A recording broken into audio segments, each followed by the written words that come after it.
Rendez-vous à Congolais, magazine Tolobela Congo, magazine du peuple, magazine de la vérité, magazine d'analyse et de débat, magazine d'enquête et d'investigation, magazine d'actualité. Où ils allaient présenter dans mon amboka Yves Luamba, Congolais Bodali et Belé, toujours selon les us et coutumes, à Wadakata Plateau d'Abisso de lundi à vendredi. Oui, permettra à Bisso Tobenga d'inviter tout ce sujet, à l'analyse des fonds dans un esprit républicain pour permettre à nos téléspectateurs yeba maimadali koleka na ekolo République démocratique du Congo kimia okatia mabota na bino pe toda kosenga na bino comme d'habitude bo s'abonner na YouTube na TikTok na chaîne na biso bo s'abonner bo aimer et puis bo partager information comme la congolais nyonso esika zali partout dans le monde ayeba politique ya mboka na ekolo République démocratique du Congo. Tobani magazine Tolobela Congo a 4 invités du jour. Todana mon mboka Floribé, Germain Goma, Floribé pour les comptes ya Kabila Forever. Todana mon mboka Germain Goma pour les comptes ya Aposem, parti cher ya Abdo Itina. Todana mon mboka Benoît Mwamba pour les comptes ya Union Sacrée. Todana mon mboka Cédric Biengele pour les comptes ya AFDC. 3 pour les comptes ya Union Sacrée, Morgon de Rodabso et opposition. Débat du jour, on va dans le dossier à Mausolée. Il y a héros national et mairie Patrice Lumumba, où il est érigé à la place de l'échangeur, l'alimenter, où il est profané la nuit à lundi au mardi. Voilà. Si je sali tellement débat, on a 4 plateaux d'Abisso et qu'on permettre Bisso de analyser. Pourquoi? Parce que cet espace est là symboliser l'élite. Il y a indépendance et puis il y a unité nationale où il a aménagé dans le mois de juin 2022. Oyo esika yo eza abrité lino les reliques ya Lumumba esika ovanda o azali premier ministre de la République démocratique du Congo. Après tourner à 9 jours et tamboulaki dans différentes provinces et puis inhumation et salimaki na place wana. Boni ya wana kata plateau. Est-ce que le lobiso ba congolais to donc comprendre valeur ya mausolée place au batia relique ya Lumumba. Merci na régie. Dès que vous avez sunga biso na ba image, vous avez mon image de ce qui s'est passé hier.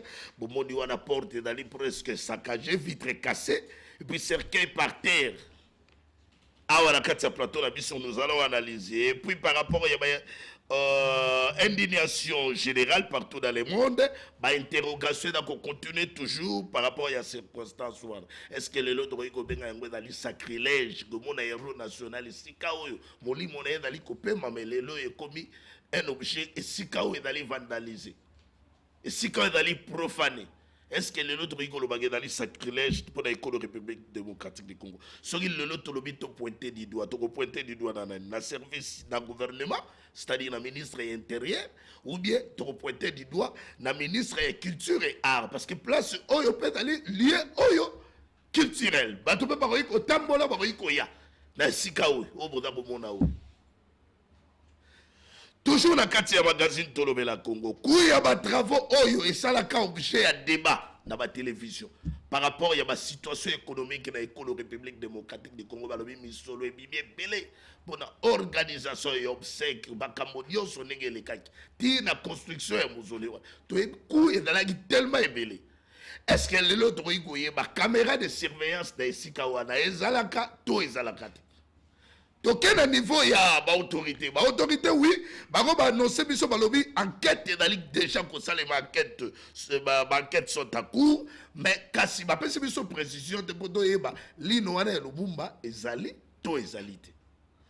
Très bien. On va inviter la biso de permettre l'analyse de fond parce que ce sujet est important et donc on nécessite de l'analyse pour que malgré l'enquête oyo ba autorité ba annoncer biso mais bakangi biso mon côté pour réfléchir pour les Congo.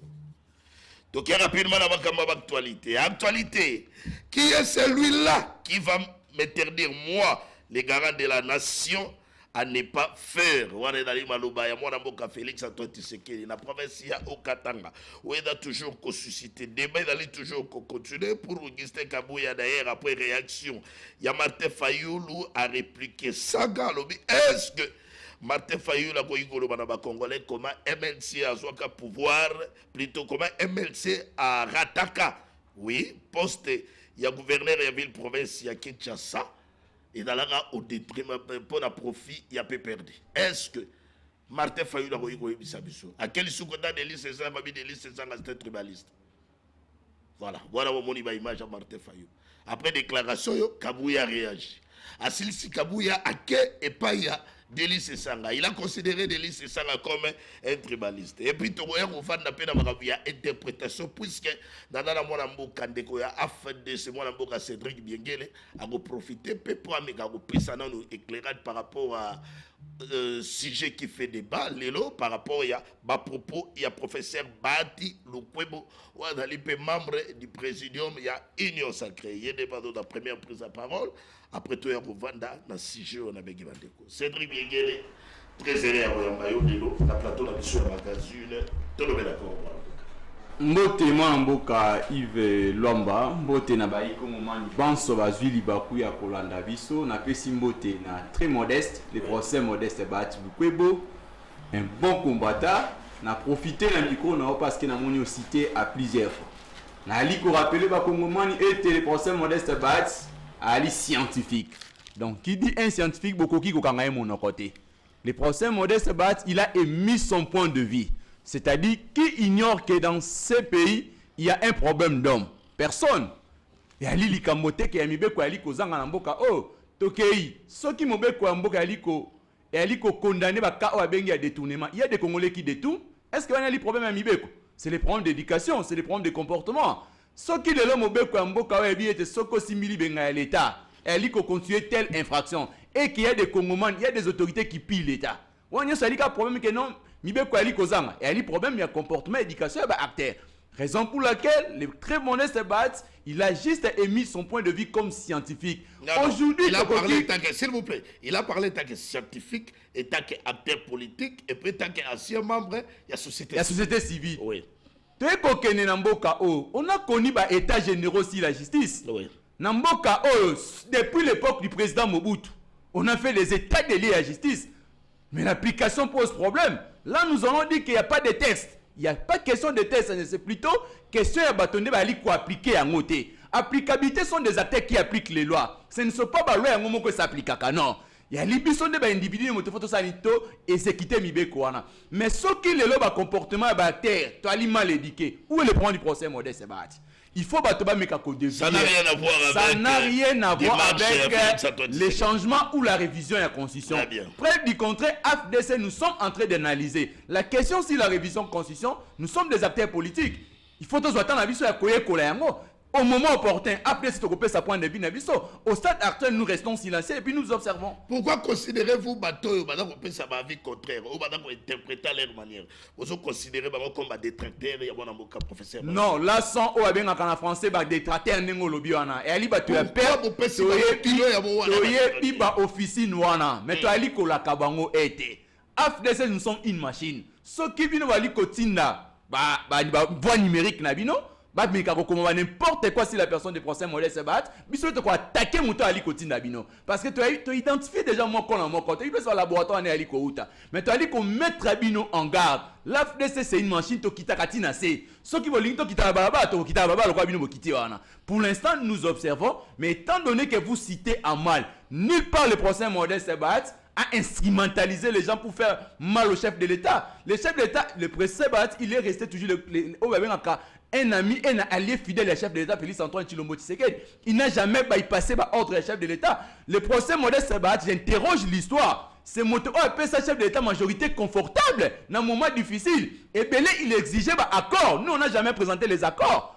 Mais quand nous déclarons que vous respectez le poids politique, nous sommes en politique. La gouvernance est liée toujours à ma poids politique, à poids numérique. Mais si par exemple il y a la déconsidération du poids politique à AFDC, non, nous avons qualité. Donc continuez toujours Koloba. Merci mon Amboka. On peut avancer? Très bien. Tikabiso Benato Vanda, oui, avant de toquer un sujet, il faut ramasser tout d'après Bandeko. Après ça quand même, comme un sujet isolé, Bandeko va ramasser très rapide. Voilà. Donc, il y a mon amboka deko Benoît Mwamba, très sérieux à Boyamba, on a plateau d'Abisso. Il y a magazine, Tolobela Congo, dossier, on est dans le salamoi débat par rapport à ma propos discours ya Mokonzamboka Félix Antoine Tshisekedi qui est celui-là qui va m'interdire moi les gamins de la nation à ne pas faire. Oui, que l'eau on a sur la intimidation dans la dit mon amboka Martin Fayulu qui a ramassé par rapport à l'interprétation de Mokonzamboka dans l'article 217 disposition on a lobby que Mokonzamboka a maîtrisé. Il faut attendre la constitution Kabouya côté d'ailleurs lobby ceux qui peuvent perdre ceux qui MNC a attaqué poste ministre il y a gouverneur de la ville province à Kinshasa en 2006 c'est à cause il y a Martin Fayulu parce que Martin Fayulu a allé corrompu. À vous mon amboka on ramasse très rapidement dans ce sujet. Merci beaucoup Ndeko Yves pour l'invitation. Na pesi bandeko toza na plateau Mbote. Merci. Tikanga epena pesa Mokonzamboka Mbote. Commandant suprême des forces armées de la police nationale congolaise Félix Antoine Tshisekedi Tshilombo. En dehors de ça, Ndeko dossier moko eza na conseil économique et social. Ouais. Dossier moko eza wana il paraît que ça fait 4 mois conseil économique et social ils ont un secrétariat général. Le secrétaire général a zaté 4 mois déjà. Le président Kiwakana Jean-Pierre a bengana secrétaire général na conseil économique et social a bengana mais frais il y a fonctionnement secrétariat et bimaka prime ya agent et bimaka mais yé azwaka mbongo nyonso achaka na poche a bengana conseiller moko na conseil économique social oyé a nommé par ordonnance présidentielle a bengana questeur moko na conseil économique et social oyé a nommé baza kutu na j'aurais suivi que baza kutu na justice. Vous allez voir que papa Azana a plus de 80 ans mais azolinga kokamba conseil économique et social na ndenge sengelité. C'est pourquoi baja baleli imaginez chaque fin ya service baja il faut pas qu'il ndaka kosenga mbongo ya transport pendant que mtozo sala parce que prime ezalaka te azalaka kaka salaire wana na suka ya sanza salaire yango pe eza moke babunda basolo na ye pour que ba majorité salaire président Kiwakana Jean-Pierre azotalaka ba intérêt na ye. C'est pourquoi biso balobeli ya Congo tozo lobela yango biso na union sacrée toyaka kopakola moto mafuta te soki ozosala malamu tokobetela bako mais soki ozosala malamu te en tout cas tokoloba parce que baja interpeller biso lobela bino okendaka olobelaka non mais président ya conseil économique et social président Kiwakana Jean-Pierre yende moto azala base non mais nazoyebisa Mokonzamboka parce qu'il a été nommé par Mokonzamboka par ordonnance présidentielle. C'est pour ça que Mokonzamboka atala que conseil économique et social bien te. Et puis assez accueilli au délai à 5 ans parce que azakana 5 ans mandat azaka 5 ans hier a totalisé 10 ans. D'ici là, ils ont totalisé 10 ans, mais en réalité, ils ont fait la conseil économique et social. C'est pourquoi tous les Mokonzamboka, s'il s'agit de changer le président à la tête du conseil économique et qu'on a bien pour permettre Baja de respirer, puis Moussala et Salama et Mourana. Donc, on a reçu les éléments et belé, donc on a l'émission pour que total ça va faille au président qui wakana azana mon conseil économique et social. Alors, très bien. Oui, merci d'abord puisque auto ça la dénonciation, on va d'abord la mission du conseil économique et social. Moi, dans le na plateau la mission à salle de dénonciation, mais d'autres portes toujours ouvertes. Il y a peu de ça va faire contre ceux qui vont dans les éléments pour autoriser bino à la carte plateau la mission pour vous permettre que vous pouvez savoir vie na bino, vous pouvez éclairage contrairement à eux. De quoi l'objet pour la relation nous sommes une église au milieu du village. Très bien. Bien on dit contradiction de quoi la moni côté Martin Fayulu ça la contradiction attaque contre Martin Fayulu oh non Adali corrompu quelque chose comme ça. Délice Sanga ça la réplique côté oh non Délice Sanga côté naé Adali tribaliste. Comment dirais-je mon amboka lelo yo la démocratie et tout mbawada au bateau surtout pas pour dire lelo la démocratie est en danger. Non, ce qu'on l'a dit, Ndeko Cédric, à lobby clair, à lobby, biso peut se défendre. Parti politique nyonso et Lukaka, ce qui les Kamouezali et se défendre. Vous comprenez? Il y a lobby ceux qui vont attaquer Bango, on peut pas se défendre. De même biso na UDPS et Mosaïque na yango, ceux qui ont attaqué biso, tout le monde qui va proposer na yo, et a bien été, donc on se défendre na biso façon pour se défendre des ennemis, qu'on répliquer dans maloba mutu o ya lobby. Na moni loko okisenga buya mabe a lobby wana te na moni pe loko ba communicateur ya UDPS et Mosaïque ba lobby ya mabe ezawana te. Nous sommes en démocratie. Non, tout ça la démocratie ndeko. Mutu nyonso aza libre ya koloba soki oboki mibeko te. Oza libre ya ko s'exprimer ceux qui osent respecter mais beko ya mboka osent respecter ba principe aux libre mais ceux qui t'ont sentir que ma propos na yo au lobby makambo yo sengeli ko lobate tokoya pona to répondre yo tokoya pour to répliquer c'est ça la démocratie. Les qualifiés, Martin Fayulu correcté. Non mais qui ne sait pas là na yebité que ceux qui Martin Fayulu appelle ça ka voix Adam Bombo la lingala bi mon gouverneur ya ville province de Kinshasa. Qui ne sait pas ça? Qui ne sait pas qu'il a été corrompu par l'autre là, l'ancien gouverneur, comment il s'appelle encore, Kimbuta pour qui. Non mais c'est connu parce que c'est un bongo. Et puis na souke comment que nani Kimbuta comment que le conseil mbongo moi si nani azoka mbongo na ngai tout ça kenda côté femme mbongo. Qui ne sait pas ça? Et puis makani baba étendue que allez, c'est ça. Corruption là qui wana. Mais ce n'est pas ça les débats. Les débats c'est que va répondre à la discours ya Mokonzi Mboka. Est-ce que va répondre à malheur, va répondre à mabe? Mokonzi Mboka a lobby. A 6 points de vue par rapport à la situation de Zana. À l'obéli, selon lui, c'est que nous pouvons faire la constitution parce qu'elles ont s'adapté à la réalité à Mboka na bisoté. À l'obéli, elles ont été pour changer la constitution, ni pour réviser la constitution. Donc, pesa makanisi, la commission n'a pas en place pour que la commission ait apporté makanisi dans l'hémicycle parce que les du peuple indé, si il y a nécessaire, tout le la question ou ceux qui ont monique est nécessaire. Nous avons 100 000 Congolais oyo bako pesa makanisi na bango pour que total ceux qui moyen kozala to réviser constitution na biso ou bien to changer yango. Mokonzi Mboka était clair na Kipushi, était clair na au Katanga. Alors ceux qui Martin Fayulu a telemi a komi kutu ko koma na niveau ya ko sala incitation à la haine.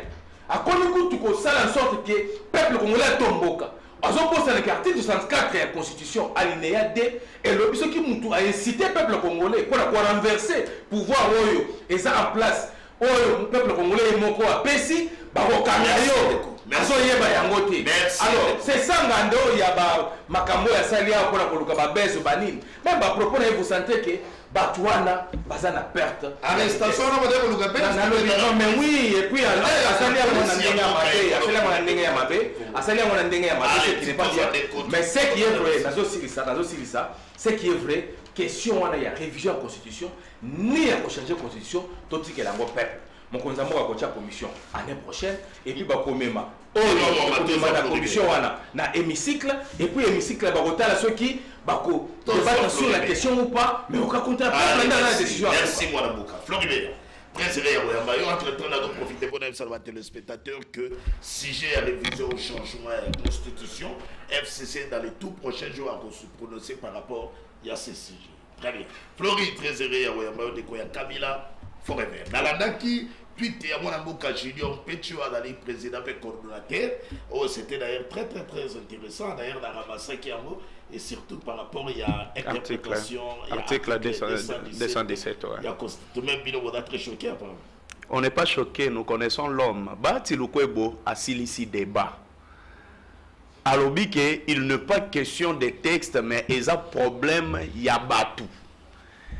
Et Batouane Zabanani, Félix Tshisekedi Kabouya. Le débat est clos. Donc, même ceux qui te lingito bandaba débat, oh non, il a interprétation. Lui, il a parlé par rapport, il y a 6 états généraux. Justement, on a peine à lobby par rapport à la personne. Parce que quand il avait parlé, il avait réfléchi à haute voix. Et on a lobby qu'il est question de personne. Il n'est pas question, il y a texte. Nayoki na plateau na yo balobi ke non article 64 na deuxième alinéa et lobby makambu ya ba haine. Mutu nyonso azo inciter population na haine. Wana eza lokuta otanga constitution wapi. Parce que mikolo ekomi bazo benga ngo mama Judith. Soko kosi article ya constitution kombo na ngo mama Judith. Siko yo memi mama Judith na plateau pona nini. Te kolobate parce que olobaki allez-y Olobi incitation à la haine au Fayulu à lobby. C'est ce que tu as dit.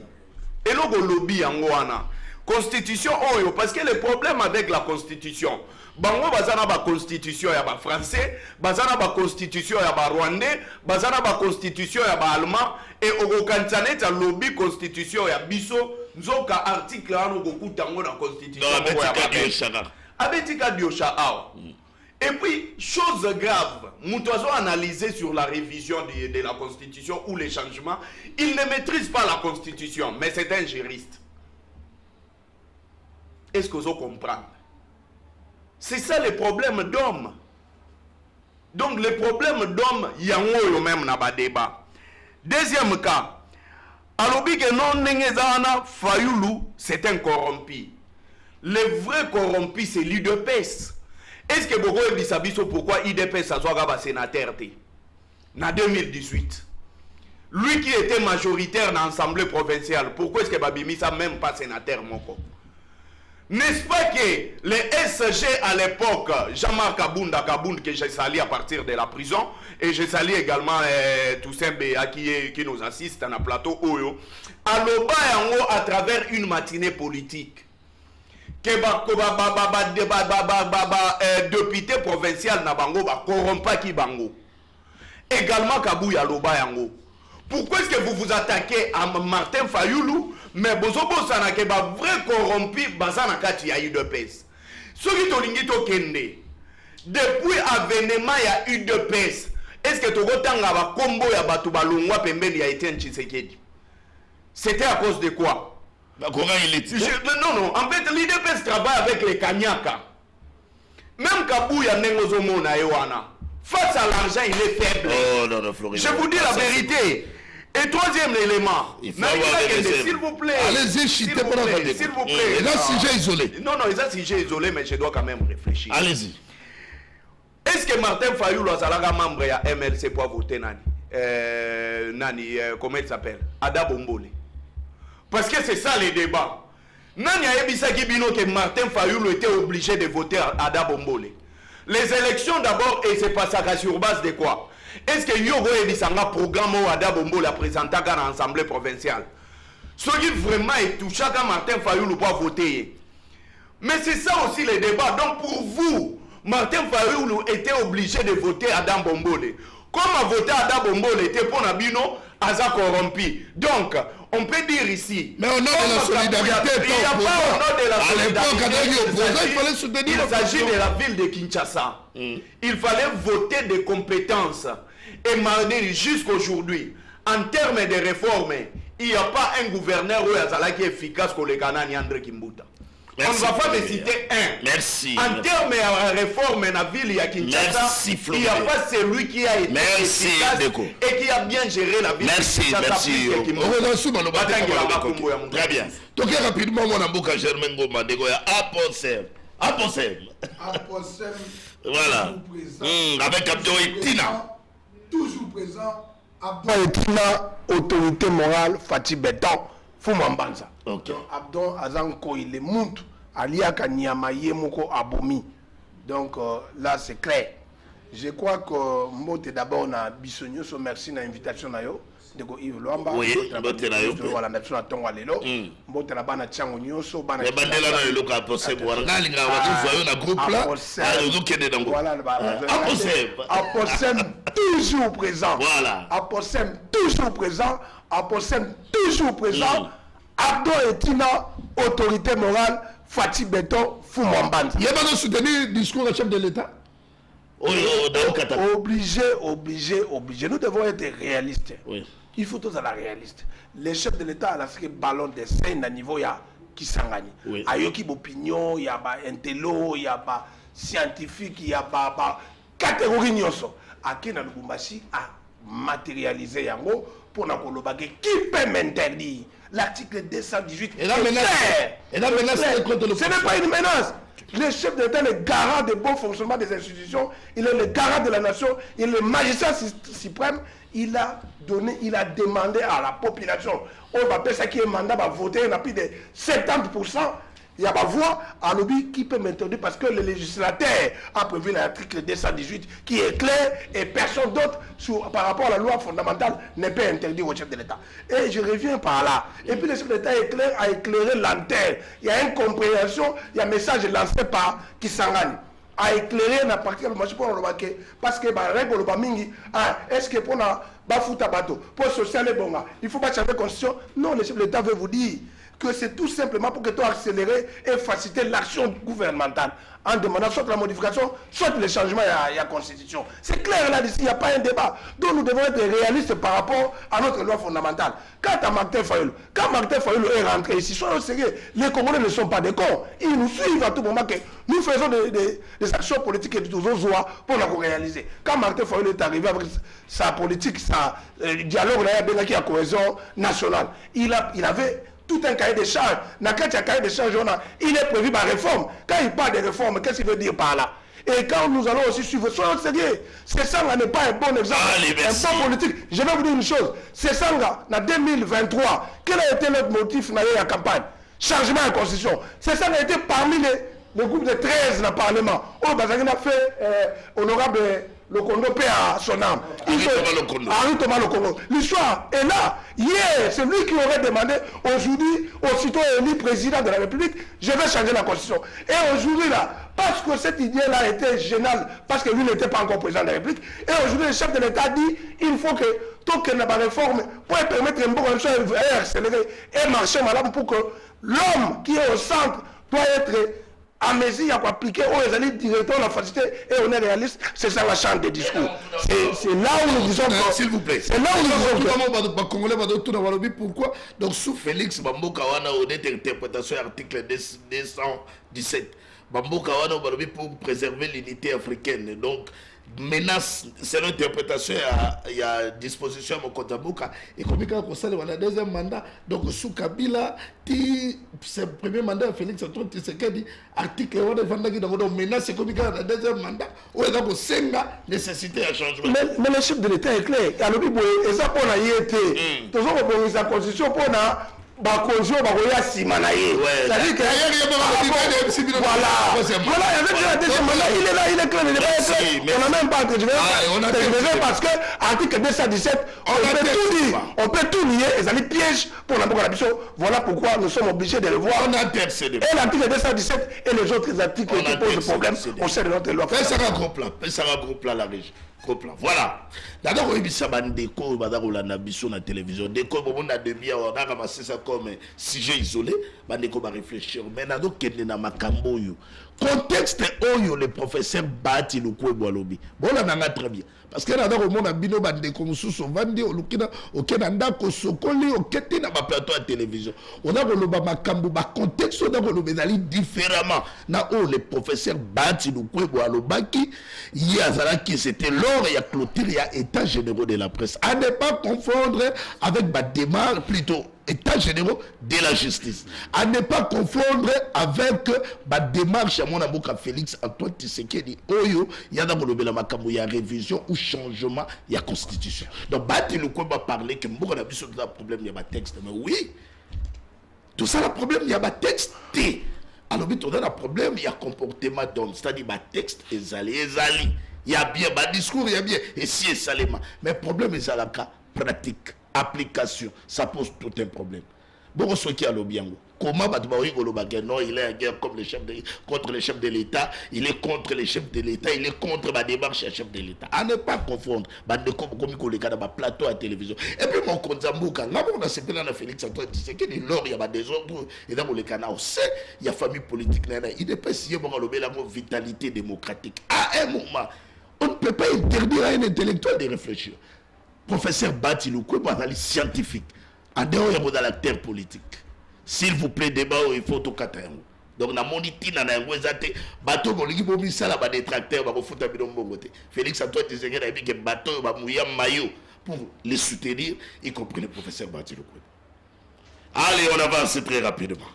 J'ai la image voilà ya Mausolée ya Lumumba.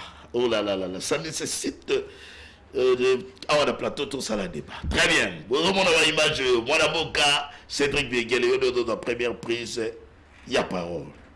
Est-ce que les Congolais, il valeur, il y a mausolée, il y a héros national. Au regard, il y a l'image autour d'un monde porte ouverte, tout le monde vitre cassée, tout le monde même cercueil, par terre, servir même, tout éviter ce qui est à côté, ça fait mal. Ils ont posé ma interrogation. À vous de réfléchir, tant au monde qui imagine première réaction dans le monde. D'abord, ndeko lomba yambo ya kokota na question na yo, tikana mekape ko interpeller elo komoko comme journaliste parce que naebi na loi organique numéro 11/0011 du 10 janvier 2006 eux ali ko organiser CESAC ba na constitution na biso ba bi CESAC ali bongo moko ba institut appui à démocratie.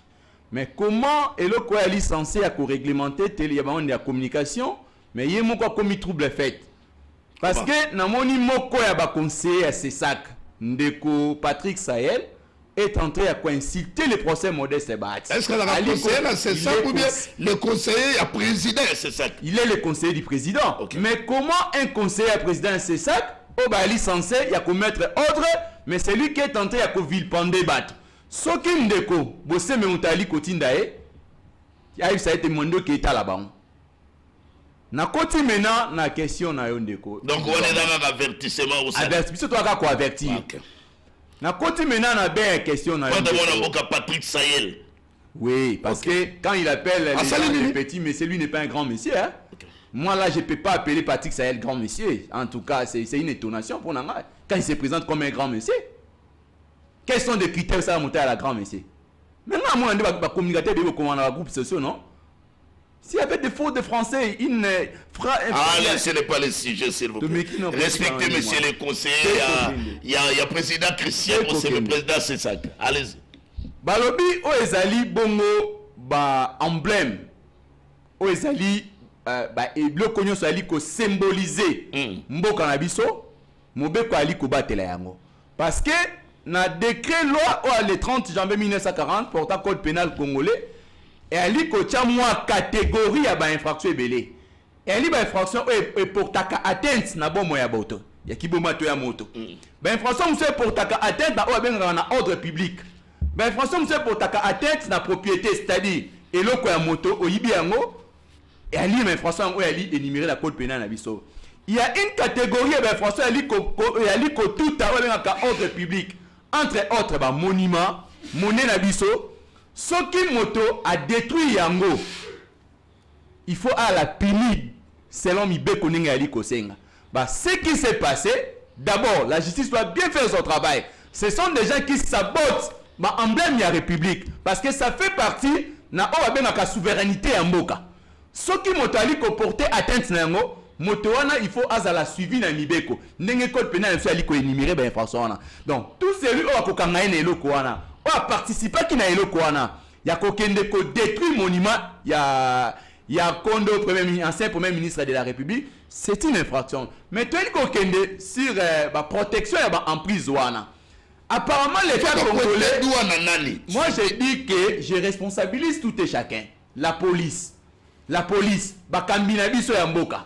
Parce que des histoires pareilles, il faut à la surveiller la présence de la République. Moi je suggère à ce que il faut et comme protection de l'institution présence de la République. On ne peut pas laisser par exemple tout un premier ministre qui a servi la République. Il a laissé des traces. Il est parmi ma père, il y a une indépendance et un mot canabiso. Ce qui est discuté même autour de la constitution, autour de la bateau militaire qui est la souveraineté nationale. On cite Patrice Emery Lumumba. Mais il y a une intonation, il y a que salir, il y a que saboter mémoire. Ça n'a pas honoré la République. Parce que ce sont des sabotages qui touchent la République. Aujourd'hui, un Congolais sérieux ne peut pas dire que on peut tout toucher, mais il y a certaines histoires, on ne peut pas porter atteinte à l'histoire.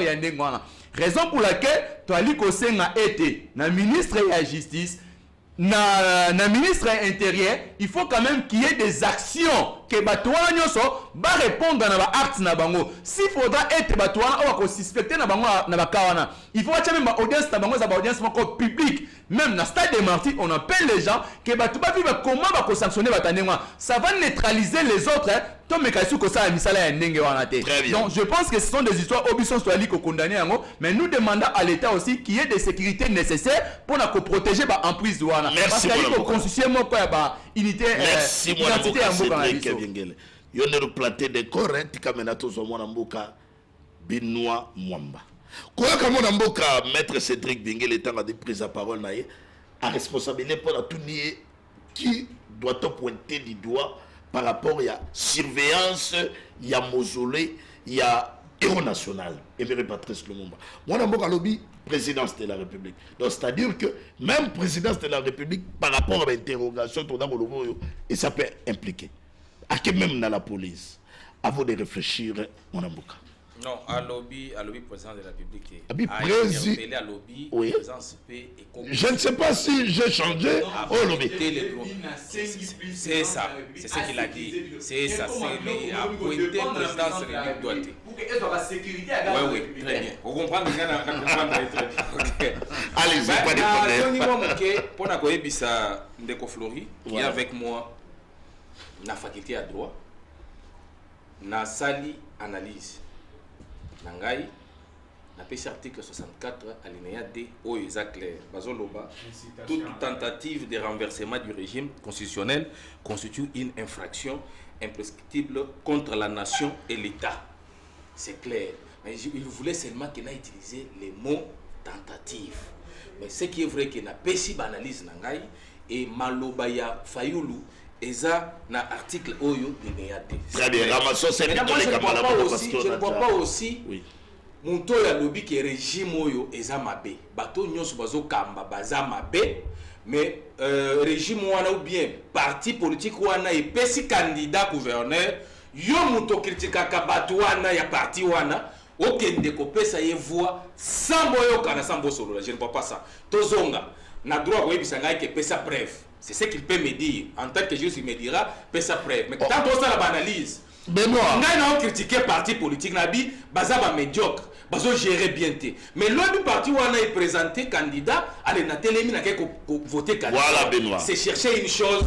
Tournons déjà la page. Restons maintenant dans ce sujet.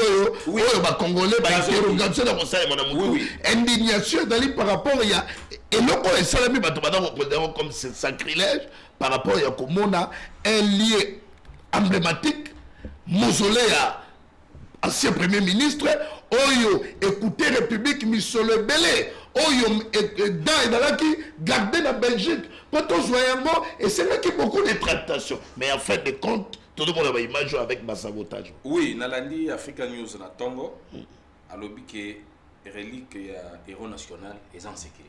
Là, il faut topper sa précision parce que dans le réseau, dans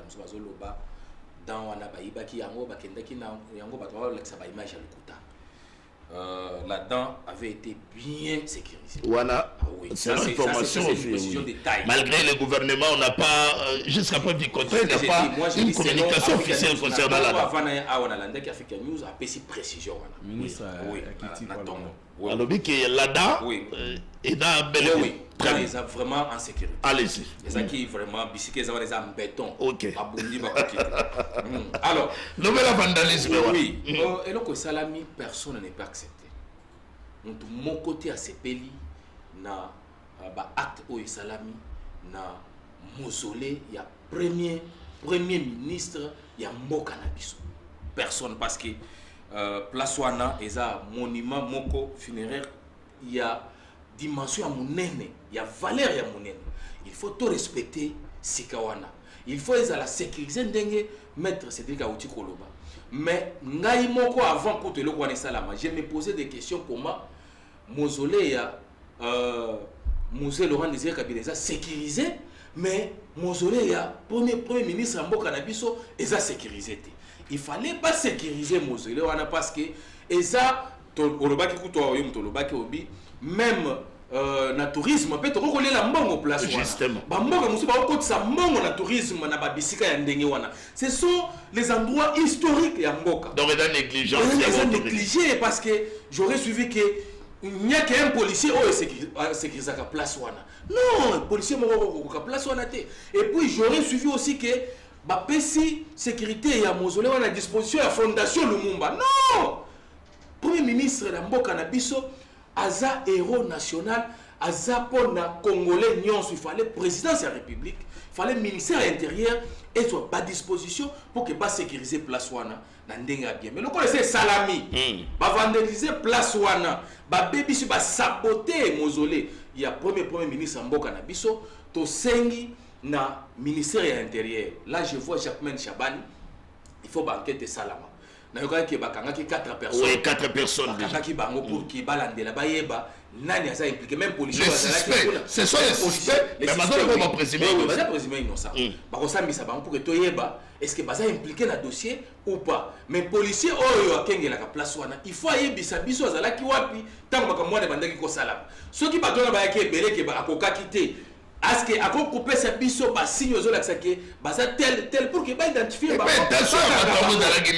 Je me suis posé des questions, intention ezakini pour que ba ya kozwa reliquia premier ministre na biso ba kende na ko bien ba kende kosala ngo nini. Je me pose des questions, banani baza derrière batwana pour que ba ya kozwa parti ya nzoto ya premier ministre. Moi je pense que il faut justice na biso et ça la musala. Très bien. Voilà donc comment l'unité makambo za to fongoli ba enquête sur la ici la radio. C'est ce qu'on comment Nayoki mwana mboka Benoît Mwamba Floribé a préparé déjà pour mouiller les maillots. Mwana mboka à côté na ya lobby. Il est clair que négligence est d'un côté à l'autorité. Je pense que on a tout partagé. Non mais oui. Très bien. Oui. Mais il n'a pas précisé. Il s'agit de quelle autorité? Je vais préciser. Oui. Ah, il va préciser. Allez-y, Floribé. Oui. Il va préciser de s'il vous plaît. Évitons les menaces. Il est libre de réfléchir. Allez-y, Floribé. Je pense que c'est clair. Naba argumentaire, il y a bande konangai. De l'autre côté, la responsabilité également doit incomber le président de la République. Et de l'autre côté, on parle des autorités. Tous en a autorité nationale, provinciale, na municipale. Limité wana ezali échangeur de limité place eza toza pena souciat moko ezalaka wana et puis eza souciat moko soki bakangio échangeur wana eza obikate même soki mutuka na yo eke na échangeur okobikate. Au-delà de ça, pembeni ya échangeur place linu ya nani ya ralik ezali ralika ezali station ezali wana babar pe ezali wana. Sans parler de l'autre côté. Soko telemi na ngambu boye souciat mususu ezalaka wana na ngambu ya 18 amri. Soko telemi ozomona monument ya nene ya Lumumba. Côté Transco ezali. Mais maintenant l'objectif il y a présidence ou il y a régime politique. C'est la sécurité et le bien-être. Mais maintenant, Namboka Nabiso, je l'ai dit ici, le pays n'est pas géré, le pays n'est pas gouverné. Pourquoi? Tout le monde Namboka Oyo, Batu Bakenda Bosala, Kumba na Bango ya UDPS, na institution Assemblée nationale. Bitumbe bundama ba kasa na kati ya hémicycle Assemblée nationale ba vitre cassé ba tout mona bilongi to mona Jeko Bea to mona Kabuya to mona ba membre ya UDPS to mona bilongi ya bato ba yebani batikala ko interpeller à mon côté. Ça c'est le premier élément. Deuxième élément, il a été enlevé na cour constitutionnelle. Chéribé Okende Akenda babomaye comme un chien. Lelo banquete salema et bima ke Chéribé azwaka mundu ki ami bomaye moko. Or place mundu ki nene mutuka ya Chéribé bakuta yango ba caméra de surveillance ezali etikala kolakisa teke Chéribé Okende basala événement wana. Et souki wana te nous avons assisté à enlèvement. Vous connaissez le dossier Kaba. Mais bateau enlèvera de choses et Kenda. Sans parler Yabaka, Yakuluna, sans parler Yaba dossier Moussousou, sans parler même ya professeur Jean Mbouyou, l'ancien sénateur, Oyo Nanda Kunaye Moto Salema et pour retrouver les professeurs les sénateurs Natongo, à Salinini, à Koufi. Mais maintenant, revenons. Comment est-ce que Mausolée a été déjà sécurisé, mais à Lumumba? Question directe. Parce que ce qui est dans Mausolée a été sécurisé, on recoute la sécurité, S'il vous plaît, Laurent Désiré, il a bureau, il y a président de la République. Carrément, il faut la sécuriser. Parce que le problème avec vous, au Soukara, en Bandal, au Tigala même pas qu'au Kenya Mozolo, il y a président de la République. Réfléchissons. Donc, c'est carrément normal qu'ils aient sécurisé. Mais maintenant, ici, on peut se poser la question, n'a même échangé Rwanda. À l'époque, il y a Mobutu Baïbaka Songen Nango, Ezalaka wana likolo wana baloba. Songa monument. Il y a monument na Baïba. Mais à chaque événement dans un pays, il faut que l'on ait des mesures de sécurité et des lois spéciales pour sécuriser Moutou. Na cas où événement on zonga. Ça, je clôt le débat. La responsabilité, c'est le régime Tshisekedi. La responsabilité, c'est Félix Tshisekedi. Parce que c'est lui qui a la responsabilité. Il y a pour sécuriser tout. Deuxième élément, s'il vous plaît. Le ministre de l'Intérieur, Jacquemain Chaban. Jusque-là, lui qui a la responsabilité nationale de la sécurité. N'a mon place va interpeller. Parce que ce sont des cas comme ça, il doit venir expliquer à la population à travers l'Assemblée nationale. Aïe Bisabiso, qu'est-ce qui s'est passé? Est-ce qu'il y a comment qui sur les liens? Le ministre intérieur provincial, même le gouverneur de la ville de Kinshasa, ce sont des personnes qui devraient normalement être interpellées. Et je cite pour dire ceci. Martin Fayoulou, d'abord les élections sont la secrète. Bino Boyeba Kindeni que Martin Fayoulou. Floride. C'est là, s'il vous plaît. Non, s'il vous plaît. Les élections sont la secrète. Les élections dans la secrète. Bino Boyeba Kindeni que Oyo, Martin Fayoulou. Et ça qui mouta ça qui fallu la votagi et votagi. Comment on a dit que ça le côté? Allez Floride. Est-ce que yo ndenge boza boye ba kike Martin Fayoulou Martin Fayoulou a sauté. Donc tu as dit que Denis Sesanga n'est pas un modèle. Mais en termes d'apport parlementaire, s'il vous plaît, en termes d'apport parlementaire, Martin Fayoulou et Denis Sesanga a plus d'apport parlementaire que les gens. Merci Floride. Moi, je ne disconviens pas là-bas. Je voudrais ici parler en tant que patriote. Je ne parle pas ici pour comparer. Excusez-moi, pour comparer, parce que le régime de Floride a passé, on ne peut même pas comparer. Parce que qu'on sabotait, les PPRD étaient champions. Mais à l'époque, à l'évision, avec le bon avec l'histoire de Chalet, avec l'histoire de Béret Rouge, matin, il y a institution parlement, il y a ici que les députés, les exemples des images sont là. Ça, c'est un faux débat. Oui, je te dis, là, il y a révision. Ah, papa. Là, il y a révision constitutionnelle avec le bon chap en 2011. Vous vous souvenez encore? Avec l'histoire normal. Je vous dis, avec les députés, là, ce sont les images. Voilà, mais ici, nous sommes ici à Gorbake, c'est une honte. Makama Monzolé. Ils allaient honte, ils allaient humiliation. Est-ce que Gogi, s'il vous plaît, par respect, la question tout le monde est vraiment très pertinente. Par respect, quand on a profité de la téléspectateur, ni de Rolanda Bissou. Etienne Tshisekedi qui n'est pas un héros national, comment Monzolé n'a plus de sécurité comparativement à un héros national. Est-ce qu'on peut sa réponse? Moi ici, je ne peux pas répondre à l'analyse. Je suis en train de répondre à je crois que Floride ne nous a pas invités dans cette émission, donc nous ne pouvons non plus répondre à ces questions. Oui, autour de la question, mais je vais d'abord commencer à répondre à mon tour. Je voulais dire ici, ils allaient sonner. Ezali mawa po congolais azoninga komi kitisa pambate eloko lokola kokene ko profaner mausolée ya héros national ya mboka oyo ya bundi po na mboka oyo asali sacrifice ya vie na ye ami pesi pour que lelo oyo indépendance ya mboka ezala to que nous commencer na acte. D'abord je dois me poser la question. Ba policier baza commune na place wana et gars ba vendre ba kengela ngo bazala ki wapi mukolo wana. De parce qu'il y a une mauvaise pratique. Au monde que bateau tout ba négation c'est le constat. Au monde que ba bonisa ka mausolée na veille le 17 janvier. Ça, nous devons être clairs. Au moins, on a veille à 17 janvier, je vous dis, je ne parle pas du gouvernement. Je parle de la ministre où il y a la responsabilité dans le patrimoine national. D'ailleurs, plus loin aussi, ça ne concernait que moi. Je vous dis que même le Parlement devait interpeller les ministres ayant en charge patrimoine national parce que nous ne pouvons pas tolérer. Il ne faut pas bien après ça va. Sécurité. On doit interpeller d'abord les ministres qui a la sécurité dans les affaires. Parce que la sécurité. Je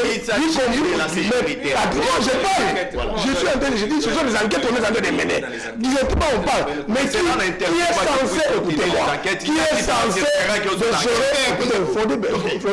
qui est censé de protéger le patrimoine national? Et ça, le ministre de la Culture est là. D'abord, c'est lui qui doit être interpellé. Alors, la sécurité, écoutez, quand il doit s'expliquer devant la représentation nationale, à ce moment-là, tout ce qui sera concerné à Makamaya, sécurité, à ce moment-là, le ministre ayant en charge sécurité a changé. Mais pour l'instant, et le Rwanda Kamaya Sony, Congolais faut Sony parce que jusqu'à tel point que le Oyo, nationaliste, révolutionnaire, parce que c'est ça. Les gens sont là censés, quand c'est le problème de la révision constitutionnelle, tout le monde écrit. Maintenant ici, les nationalistes, ça une déclaration. Voilà pourquoi cette histoire-là doit être sécurisée. Cette histoire-là doit être suivie. Même le Parlement doit interpeller les ministres concernés dans le patrimoine, comme sécurité, comme on dit les autres, pour permettre que la responsabilité soit sanctionnée pour que les civils soient sanctionnés de pareil bêtises et ils allaient se répéter dans la parce que Sony, c'est l'honneur de notre pays, c'est le prestige de notre pays et les Congolais doivent être errés, ils doivent être honorés à cause de Patrice Lumumba dans la place. Donc nous sommes censés tous de sécuriser, surtout la police. Moi je suis d'interpeller la police parce que personne n'a l'équipe, au moins la matite est bota. Au moins la raison que comme on avait le 17 janvier, Matich. Après au Kata Matich, donc par là, nous interpellons que Mausolée, y compris, comme tu as dit, il y a Tshisekedi, il y a Mouzé, qui est déjà bien sécurisé parce qu'ils ont la bigot, le président de la République, ça nous le savons, mais les autres, parce que les mettaient, personne ne veut changer. Nous supposons qu'il faut la mieux sécuriser aussi parce que les alliés place Oyo, les alliés et si quand il y a mon le patrimoine, je crois que il est important que mener l'enquête ou que solution pour qu'il y ait des sanctions afin que les responsabilités soient partagées. Téléspectateurs, c'est important pour la union sacrée. Question na yoana na yango parce que c'est important. À tout le monde en boka a connu pour répondre à nous. Tu n'as pas besoin de réponse. Pourquoi Mausolée et Tshisekedi qui n'est pas un héros national et n'a plus de sécurité par rapport il y a Mausolée héros national. Voilà pourquoi question c'est une préoccupation en Bouyate parce que nous devons aussi être patriotes. Je crois que il appartient aussi au ministre de l'Intérieur, Jacques Chabani, qui peut donner des explications pour qu'à répondre aux questions. Pourquoi c'est sécurisé et là-bas, ce n'est pas sécurisé. Moi, je donne saboter encore. Je ne reconnais pas qu'on n'a pas saboté, mais j'ai dit que je n'accepte pas. C'est une question pertinente. Okay. Est-ce que Fleury peut nous expliquer à l'époque, dans le régime Nabango, pourquoi Mausolée et Musée Laurent Désiré qui sécurisé plus que Oya Patrice c'est le bureau du président. Non, je vais vous expliquer le problème. Non, s'il vous plaît. Sécurité, s'il vous plaît. Vous dire que maison civile. Écoute,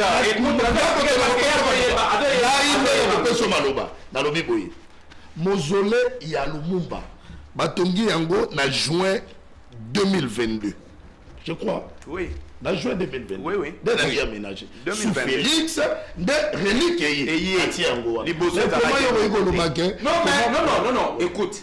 Nazolinga a expliqué pour qu'il y ait baqué. Ce qui Mausolée et musée est plus sécurisé que Mausolée Moussou. C'est parce que Aza d'abord il y a baqué. Musée Aza la famille, Aza qui la famille présidentielle. Il fallait maison civile, n'est sécurisé Baza na Bomoui. Il faut sécuriser Mausolée et papa musée Laurent Désiré Kabila. De même aussi na musée na Mausolée papa était Tshisekedi. Aza membre Aza na Katia présidence, maison civile, il faut sécuriser. Et sécuriser. Donc il faut saboter le Non, ce n'est pas pour saboter. Je voulais vraiment expliquer bien pour gagner, parce que sécurité ça renforcé. Bon, merci. Écoute, ça ne peut pas empêcher que va sécuriser par mausolée Moussoussou. Oyo, il y a pas de problème. Tu dois condamner, on condamne. S'il vous plaît, mais réponse alors s'il était comment? C'est ce que j'ai dit. On a condamné, mais on a expliqué parce que il y a Merci. Merci, s'il vous plaît. Cédric Biegele, question pourquoi mausolée il y a Etienne Tshisekedi et il y a plus de sécurité comparativement à mausolée héros national? Bon, on a beau départager, bon, on ne sait pas si vous avez c'est l'école de la série, hein. Non, c'est pas ça, c'est pas ça, les gens, non. Non, là, tu dois retirer. Maître, il est libre. C'est toujours comme ça quand on est fait. Nous, on n'est pas là. Non. Je voudrais aussi que Maître, avec tout le respect, au retiré avant parce que... Non, ça c'est quelle école? Quelle école? Slogan, les amis, on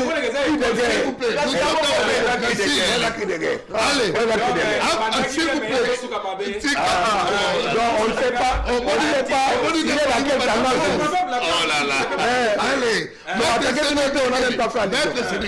je crois. Réponse claire, pourquoi mausolée a Etienne Tshisekedi de la plus de sécurité comparativement? Nous avons besoin d'un pays fort que les hommes forts, c'est ça les conséquences. Parce que réponse dans mon acopé ça yo pas être mukolo pe biso to quitter pouvoir. Parce que bato wana bali ko confucier ba monument ya mboka na biso comme le président Félix Loba Koleka, mais ceux qui te protégeaient étaient comme institution.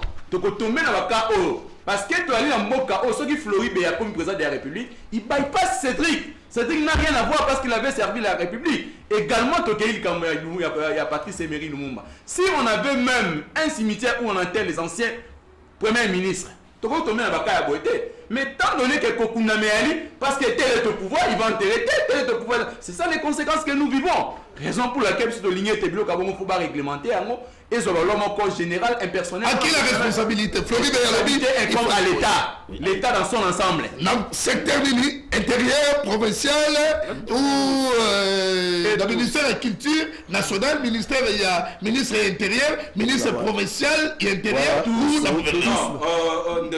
Non, on commence d'abord. Mais c'est moi qui dois parler. D'abord, il faut la commune, il y a limité, puis je voulais dire. Là, tu peux réfléchir en termes de conséquences. Maintenant, quelles sont les mesures de Tchaki? C'est ça que j'ai dit. Avant, à l'ongwa bureau, à Zaranaba Polio, à Tchaka pour la commune. Il faut expliquer, Bisso. Ton matipé na ministre intérieur, ministre provincial. Il faut baisser son explication. Ministre. Mais il prend la parole. Mais Lumumba, c'est un héros national. L'État est au niveau national. L'État au niveau national. Merci beaucoup. On est presque à la fin. On nous a fait sinon on reste avec 5 minutes. Maintenant, d'abord pas Floribeya. Floribeya, résultat nini oyo ba Congolais ba Rolanda yo pour les Congolais au kutoyi kozela à terme il y a une enquête au gouvernement ba autorité ba annoncer biso. En fait, je serais très désolé en termes des enquêtes et en Bokanabiso, il n'y a pas des enquêtes. Non, il ne faut rien espérer. Toujours à ce qui concerne la sécurité. Parce que Baebisi Yote, Ndekonanga, il ne faut pas comparer Musée Laurent Désiré Kabila à Etienne Tshisekedi. Musée Laurent Désiré Kabila Azalaki président de la République. C'est ça. Etienne Tshisekedi n'a jamais assumé en tant que membre de la présidence. S'il vous plaît, mais maintenant, devant la loi, tous a égaux dotés. Non mais je vous ai expliqué que s'il vous plaît, même Kabila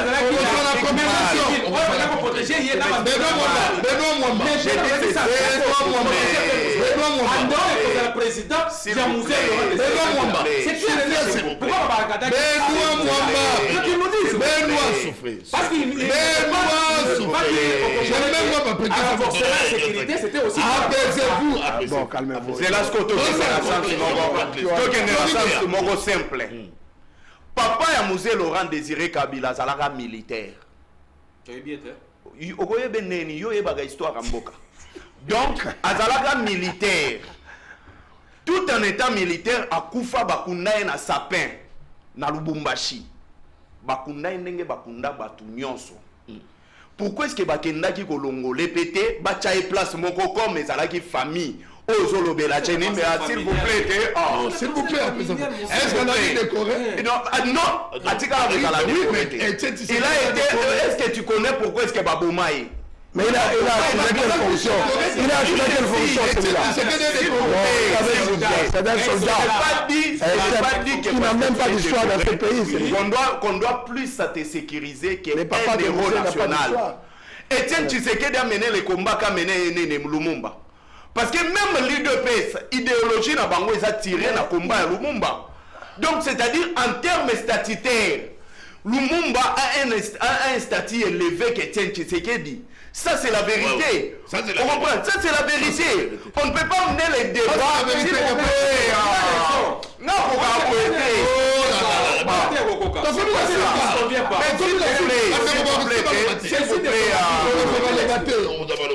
parce que j'ai été calme. Je vous ai dit ici que sous Félix Tshisekedi, le pays n'est pas dirigé. Le pays n'est pas sécurisé. À titre d'exemple, au monde de la force du progrès, bakenda na Gombe, babimisa batuna. Ça c'est là.